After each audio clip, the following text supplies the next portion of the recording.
नहीं है, गमछा बिहार में होता है, इस गमोछा।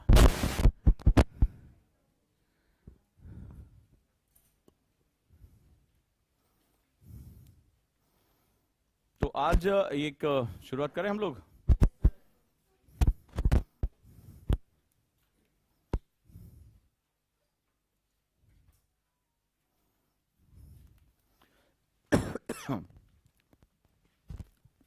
ये कहाँ के महारथी लोग? तीन।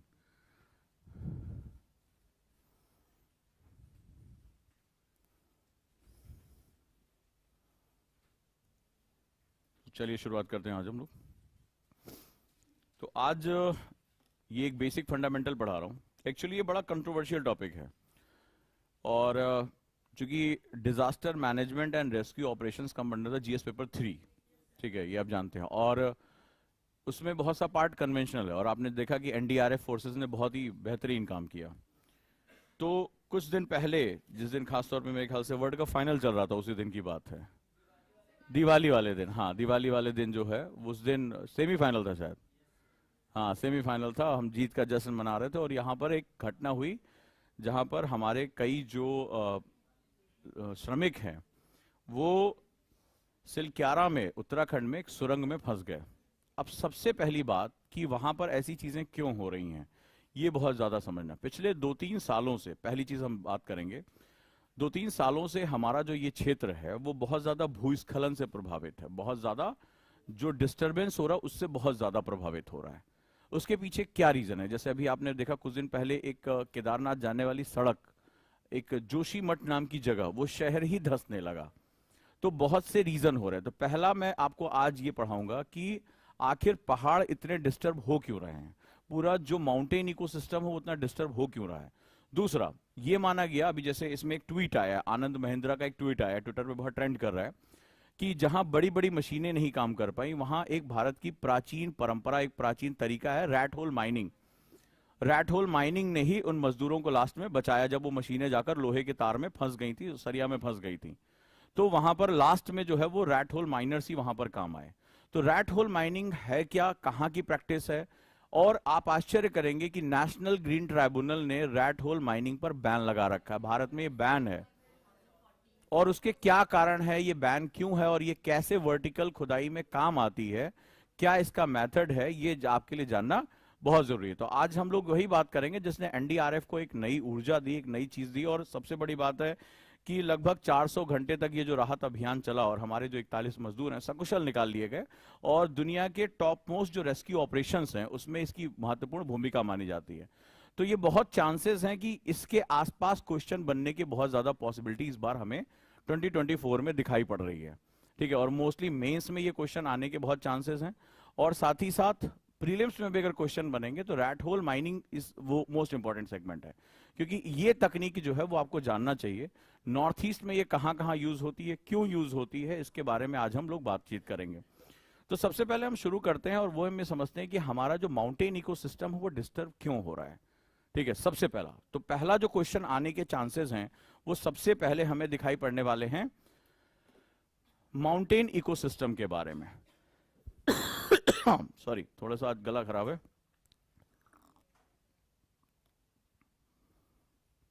शुरुआत करें? आप इसको लिखते जाओगे तो और अच्छा करोगे मेरे लिए, राइट। और 99 वाला बैच हम लोग 1 दिसंबर से शुरू कर रहे हैं, तो जो लोग इसके साथ भी जुड़े हुए हैं वो इसके साथ जुड़े रहें। चलिए आगे बढ़ते हैं। अब हमारा जो हिमालयन रीजन है, ठीक है, these are the our Himalayan region, ठीक है। तो ये हमारा बहुत बड़ा एक इकोसिस्टम है जिसमें पर्वत श्रृंखलाएं हैं, और ये जो हिमालय बना हुआ है वो एक टेक्टोनिक मूवमेंट की वजह से बना, जिसको बोलते हैं प्लेट टेक्टोनिक थ्योरी, प्लेट विवर्तन की सिद्धांत, जिसमें लगभग 7.2 करोड़ साल पहले टेथिस के अवसादों में जो वलन पड़े थे, जो folding in the Tethys sea, तो ये प्रायद्वीपीय भारत है जो कि गोंडवाना का पार्ट था, that was the part of Gondwana land. तो ये सभी जो है वो पैंजिया, एक महाद्वीप था पैंजिया, उसका एक पार्ट था। पैंजिया 2 भागों में विभाजित हुआ, ठीक है। इस कहानी को एक बार फिर से शुरू करते हैं। तो सबसे पहले वैगनर की थ्योरी के हिसाब से ये पैंजिया था, और इसके आसपास वाटर था।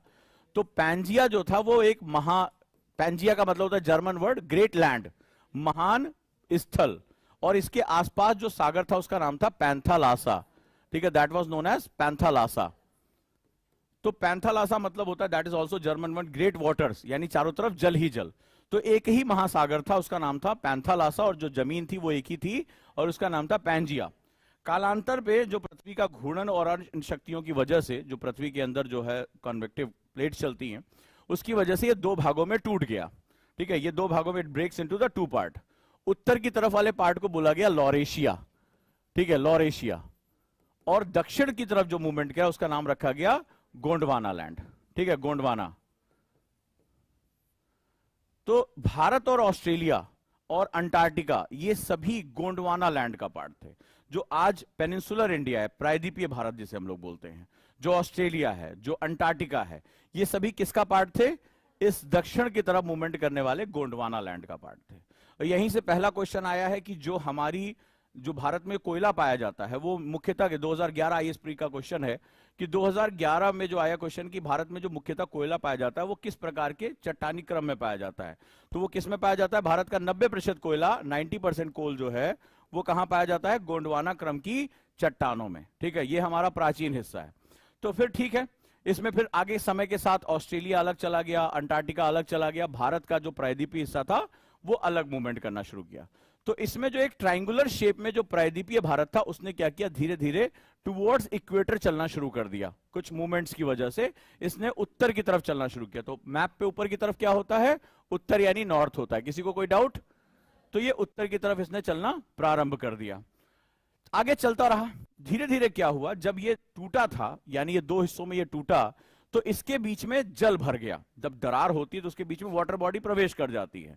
तो इस वाटर बॉडी, जो छिछला सागर था, जो पतला सा था, उसका नाम रखा गया था टेथिस, टेथिस सी। ठीक है, ये छिछला सागर था, this was known as Tethys, Tethys. तो जब टेथिस, आगे अगर हम बात करेंगे तो ये बहुत इंपॉर्टेंट आपको मैं बताना जा रहा हूं, बहुत ही एक जबरदस्त एनालिसिस है। पहला एनालिसिस है, हम क्या करने जा रहे हैं कि हिमालय क्षेत्र में इतने भूस्खलन क्यों आ रहे हैं, माउंटेन इकोसिस्टम इतना डिस्टर्ब क्यों हो रहा है। तो आपको एक रीजन बताया जाएगा, मैं आज आपको कई रीजन बताने जा रहा हूं। ठीक है, आपको ये बात समझनी चाहिए, जो आपको जनरली किताबों में या जो आप यूट्यूब चैनल पर देखते हो आपको नहीं मिलेगा। अब इसके बारे में बात करते हैं। तो कहानी हम शुरुआत कर रहे हैं। तो धीरे धीरे आगे चलकर ये वाटर बॉडी यहां पर आ गई, इसको टेथिस कहा गया, this is known as Tethys. ठीक है, ये टेथिस हो गया। अब इधर जो था वो क्या था? बहुत बड़ा। वापस चलते हैं और आगे बढ़ते हैं। तो इधर जो था ये प्रायद्वीपीय भारत आया, बीच में टेथिस, और इधर जो था वो यूरेशिया की प्लेट थी। ठीक है, यूरोप और एशिया की मिलीजुली यूरेशिया की प्लेट थी। इसने क्या किया? आज से 7.2 करोड़ साल पहले, 7.2 जो करोड़ ईयर्स पहले, इसने धक्का देना शुरू किया, धक्का देना। तो ये पतला सा सागर था, इसके अंदर क्या होते हैं? अवसाद, सेडिमेंट्स होते हैं, this was known as sediments. तो इन सेडिमेंट्स में वलन पड़ने शुरू, दबाव पड़ना शुरू हुआ। जब ये धीरे धीरे और पास गया और पास गया और पास गया, ये प्लेट मूवमेंट होने लगी। और इस मूवमेंट को क्या बोला जाता है? प्लेट विवर्तन की सिद्धांत, plate tectonic theory, plate tectonic theory, PTT, यानी प्लेट विवर्तन की सिद्धांत, यानी वो लगातार चल रहा है। ठीक है, अब क्या हुआ? इस सेडिमेंट यानी अवसादों में वलन पड़ना शुरू हो गया। अवसादों में वलन, वलन यानी फोल्डिंग। तो फोल्डिंग ऐसे पड़ी कि इधर से आ रही है प्रायद्वीप की प्लेट और इसमें क्या हुआ? ये वलन, इसको बोलते हैं वलन, फोल्ड, फोल्ड।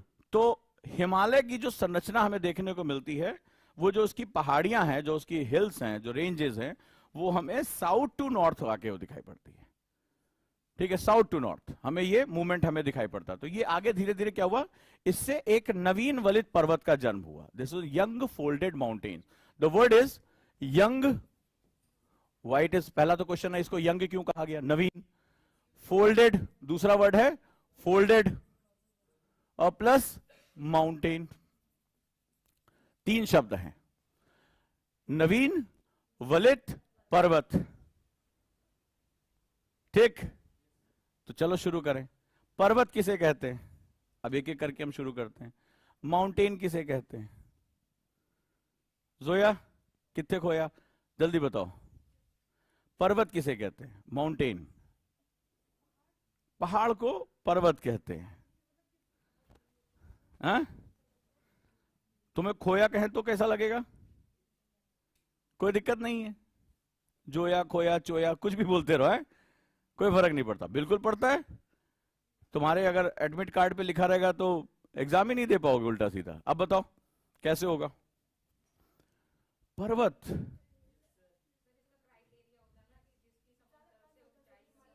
रुक जा रुक जा रुक जा, पर्वत किसने किसने वर्ड सुना है? माउंटेन। जैसे यहां पे गए और पास में कोई कूड़ा है जगह, तो वो पर्वत ही है ना। पार्क में कोई टीला बना है, वो पर्वत ही है तुम्हारे हिसाब से, क्योंकि ऊंचा उठा हुआ है। यूपीएससी दे रहे हो तो पर्वत की डिफिनीशन क्या होती है? यस, नियर सराउंडिंग से वो न्यूनतम 600 मीटर ऊंचा हो, यानी उसकी हाइट जो होनी चाहिए वो नियर सराउंडिंग से 600 मीटर उतरती है। पठार भी हो सकता है, प्लाट्यू भी हो सकता है, but it must have apex. इसका एक शीर्ष होना चाहिए, कॉनिकल होना चाहिए। हमारे देखो ऑनलाइन में भी लिख रहे हैं समतल भूमि से ऊपर उठा हुआ हो। तुम्हारे यहाँ वो कूड़े का, टीला का, मोहल्ले का, सबका तो सब पर्वत ही है, सबके नाम रख दो। ठीक है कि मेरे मोहल्ले का हिमालय, तेरे मोहल्ले का हिमालय, तो ऐसा भी हम कर सकते हैं ना। नहीं, minimum 600 meters and must have apex. अगर ऊपर उठा हुआ एपेक्स नहीं है, टेबल टॉप है, तो वो पठार हो गया, प्लाट्यू हो गया। तो बहुत ध्यान से मैंने पहले भी सिखाया, हैंडल विथ केयर। जिन शब्दों को प्रयोग करो उसको कैजुअली कभी मत लेना यूपीएससी में। ठीक है, अब दूसरा चीज है, दो चीजें बची, यंग और फोल्डेड। ठीक है, तो हमारा माउंटेन हो गया क्लियर। चलो भाई क्लियर। अब दूसरी चीज हो गई क्या? यंग, जो माउंटेन है हमारा, that is young. What is the meaning of young? हाँ, जवान। हाँ सही बात कर, बहुत सही बोले। मतलब रुक जाओ, यंग का मतलब क्या हुआ?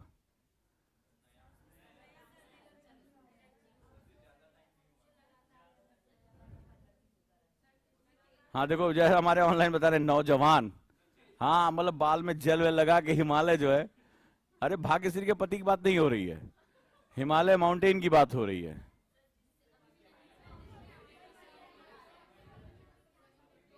तो यंग तुम लोग क्या हो? मुझे लगता नहीं है।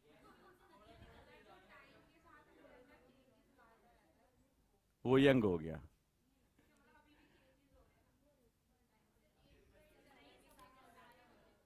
आप जब यंग हो तो क्या होता है? आपकी लंबाई बढ़ती है, ठीक है, बढ़ाई होती है। तो इसमें इसकी ऊंचाई क्या हो रही है? बड़े, तो आपके कपड़े छोटे हो जाते हैं, होता है। तो देखो जो आपके साथ है वही इसके साथ भी होता है। तो इसकी क्या होती है? इसकी ऊंचाई बढ़ रही है। तो हिमालय की ऊंचाई अभी बढ़ रही है। ठीक है, इट अटेन हाइट। जैसे एनसीईआरटी में 8848 दिया हुआ है, अभी 8850 हो गई है।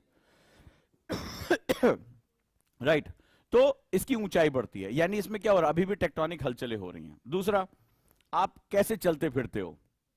वो चलते कूदते नाचते गाते ऐसे चलते हो ना, अभी कोई टेंशन नहीं है, दौड़ के घर पहुंच गए, हॉस्टल से यहां आ गए, ऐसे काम करते हो। तो इसमें जो नदियां होती हैं वो उछलती कूदती चलती हैं, इसको बोलते हैं रैपिड्स, यानी छिप्रिकाएं बनाती हैं, रैपिड्स। क्योंकि जो हिमालय की उम्र है वो तुम्हारे हिसाब से तो बहुत बूढ़ा हो गया है, लेकिन अपने ज्योग्राफी में ये यंग है। तो रैपिड्स यानी छिप्रिकाएं बनाती हैं। अब जैसे तुम हो, कई बार फंस गए कि ये तुम में से किसने किया, तो तुम यू टर्न ले लेते हो। सर मैं तो था ही नहीं वहां पे, मैं मेरा नाम मत दीजिएगा सर। तो अब क्या होता है? खटाक से यू टर्न मार देते हो। तो हिमालयी नदियां क्या करती हैं? हेयर पिन बेंड ले लेती हैं। ठीक है, this is known as hairpin bend बोलते हैं। तो ये क्या होता है? यू टर्न बोल लेती हैं, यू टर्न। और ये क्या होता है? बहुत गहरी घाटियां काटती हैं। ठीक है, गहरी घाटियां काटती हैं, वी शेप वैलीज।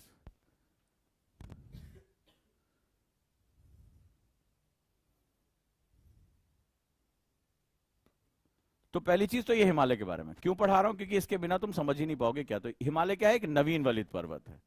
तो जो यंग आदमी होता है वो बड़ा चंचल सा होता है, हर चीज में चंचल, कहीं शांत होकर बैठ नहीं सकता, किसी एक के साथ टिक नहीं सकता। उसका क्या होता है? इधर उधर वो घूमता रहता है।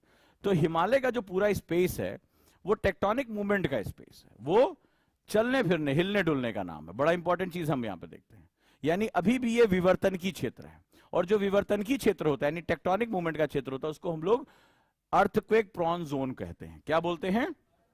अर्थक्वेक प्रॉन जोन बोलते हैं, यानी भूकंप ग्रसित या प्रभावित या आने वाला क्षेत्र। अर्थक्वेक प्रॉन जोन हो गया। यानी यहां पे जमीन क्या होती है, भूकंप का मतलब क्या होता है, what is the meaning of भूकंप, दैट भू यानी पृथ्वी, कंप मतलब हिलते रहना, और हमें स्थिरता पसंद होती है। अब मान लो तुम बेड पे सो रहे हो, तो बेड शांति से रहे तो ठीक है, बेड जरा सा भी 19-20 हुआ, दीवारें 19-20 हुई, पंखा इधर उधर होने लगा, तो हमें वहां पे क्या हो जाती, बेचैनी हो जाती। तो हम कहते हैं कि अर्थक्वेक आ गया। तो हिमालय का जो पूरा आर्क है, पूरा arc from west to east, ये पूरा का पूरा भूकंप प्रभावित क्षेत्र है, क्योंकि अभी भी जो प्लेट है हिंदुस्तान की प्रायद्वीप, वो अभी भी टक्कर मार रही है यूरेशिया की प्लेट पे, क्योंकि वो कैसा है, यंग माउंटेन है, ये अभी क्या करेगा, और अपनी ऊंचाई प्राप्त करेगा, अभी ये रुका नहीं है, तो ये पूरी प्लेट यहां पर खिसकती रहती है। तो यानी ये क्या है, भूकंप प्रभावित क्षेत्र, जो हिमाचल का हिस्सा हो गया, उत्तराखंड का हिस्सा हो गया, नेपाल का हिस्सा हो गया, कुछ हिस्सा नॉर्थ ईस्ट। तो ये जो पूरा जो हिमालयन बेल्ट है वो क्या है, भूकंप प्रभावित क्षेत्र है। और यहां पर पृथ्वी क्या हो रही है, लगातार मूवमेंट हो रही है। टेक्टोनिक प्लेट अभी भी जो इंडिया की प्लेट है वो यूरेशिया की प्लेट को टक्कर मार रही है, वो टक्कर मार रही है, टूट रही है प्लेटें। तो जब प्लेट टूटती है तो क्या होता है, उससे एक बहुत बड़ी मात्रा में ऊर्जा यानी biggest amount of energy release होती है। तो ये तो हो गया नेचुरल रीजन। लेकिन बात यहीं पे नहीं थी, बहुत पहले से थी। अचानक से पिछले कुछ सालों में इतना ज्यादा जो है वो भूस्खलन क्यों होने लगा। भूस्खलन, लैंडस्लाइड्स, यानी जब जो पृथ्वी है या मिट्टी जो है वो अपने स्थान से खिसक जाए, ठीक है, बड़ी मात्रा में और तेजी से खिसक जाए, यानी बहुत कम टाइम में ये वहां से हट जाए, ठीक है, तो उसको क्या बोलेंगे, भूस्खलन यानी लैंड स्लाइड। तो इतना ज्यादा क्यों हो रहा है उसके पीछे सबसे बड़ा कारण है, और आज की डेट में माना जा रहा है कि बहुत ज्यादा construction in the mountain area. जो पर्वत होते हैं, राइट, किसी भी चीज को टिके रहने के लिए बेस की जरूरत पड़ती है, उसका आधार। तो इन पर्वतों का जो आधार है वो बहुत मजबूत है, वो आग्नेय चट्टाने या बहुत कठोर चट्टानों से मिलकर बना हुआ है। और किसी चीज का अगर आधार यानी बेस अगर हॉलो हो जाए, टूट फूट जाए, तो वो पूरे स्ट्रक्चर को संभाल नहीं सकता। जैसे मकान की नींव होती है, तो नींव मजबूत है तो मकान क्या रहेगा, टिका रहेगा। तो इन पहाड़ों को क्या किया जा रहा है समय के साथ, इनके अंदर मान लो टनल बनाई जा रही है, सड़कें बनाई जा रही है, और ये सब तोड़ने के लिए डायनामाइट यूज किया जाता है। तो डायनामाइट की वजह से चट्टानें क्या हो जाती हैं, चटक जाती हैं, ठीक है, वो बहुत उसका प्रभाव होता है। या बहुत ज्यादा इलीगल माइनिंग हो रही है, वहां से पत्थरों को तोड़ तोड़ के निकाला जा रहा है, तो ऐसी कंडीशन में यहां से वो क्या होते जा रहे हैं, हॉलो होते चले जा रहे हैं। तो इसकी वजह से जो चट्टानें हैं वो टूट रही हैं। तो जब बेस वहां से हट जाएगा तो क्या होगा, ऊपर की मिट्टी दरक कर नीचे आ जाएगी। पहला रीजन लिख लिया इसको। तो जो सॉइल, जो उसकी रॉक है वो क्या हो जा रही है, टूट रही है, डिसइंटीग्रेट हो रही है, पहला, यानी रॉक डिसइंटीग्रेशन हो रहा है, रॉक जो है वहां पर विखंडित हो रही है। दूसरा क्या हो रहा है कि बहुत ज्यादा गाड़ियां, आप जैसे आपने खूब चौड़ी चौड़ी सड़कें बना दी, तो आपने देखा होगा पहाड़ों को काट के सड़कें बनाई जाती हैं। अब क्या होता है, वहां पे बहुत बड़े बड़े वाहन, अब ट्रक जाने लगे हैं, सीमा तक वाहन जाने लगे, टूरिस्ट कितने ज्यादा अब जाने लगे, सब कोई अपनी कार से जा रहा है, सब कोई। तो क्या होता है, जब ये गाड़ियां चलती हैं तो वाइब्रेशंस क्रिएट करती हैं, दिस क्रिएट वाइब्रेशंस। और जो वाइब्रेशंस होती हैं वो क्या होता है, पूरे जो माउंटेन इकोसिस्टम को पास होती हैं। तो ये वाइब्रेशनल एनर्जी जो होती है वो जो चट्टानें चटक रही हैं अंदर से, उनके टूटने की दर को बढ़ा देती हैं। मतलब वो देर तक टिक भी सकती थी तो उसको क्या कर देती हैं, डिस्ट्रॉय कर देती हैं। इसकी वजह से क्या होता है, ये बार बार होने वाले जो कंपन है उसकी वजह से बुरी तरीके से ये जो है वो जल्दी जल्दी चट्टानें टूट रही हैं और मिट्टी बहुत तेजी से खिसक कर सामने आ रही है। तीसरा जो सिस्टम है, तो आपने देखा क्या हुआ, वाइब्रेशनल एनर्जी, क्या बोलेंगे इसको, कंपन ऊर्जा, वाइब्रेशनल एनर्जी। जो ये बड़ी बड़ी गाड़ियां जा रही हैं, सारी चीजें जा रही हैं। अगली चीज, इस पहाड़ों की मिट्टी को रोकता कौन है, पेड़ पौधे। हमने पेड़ पौधों को काट दिया, मिट्टी क्या हो गई, फ्री हो गई। तो जरा सी भी कोई हलचल हुई, चाहे वो अंदर से चाहे बाहर पानी बरस गया, वो मिट्टी क्या कर जाती है, खिसक जाती है। ऐसे ही कुछ घटना हुई जहां पर ये जो है टनल में भूस्खलन हुआ और टनल धंस गई। और ऐसी बहुत सी घटनाएं लगातार हो रही हैं जहां पर लगातार भू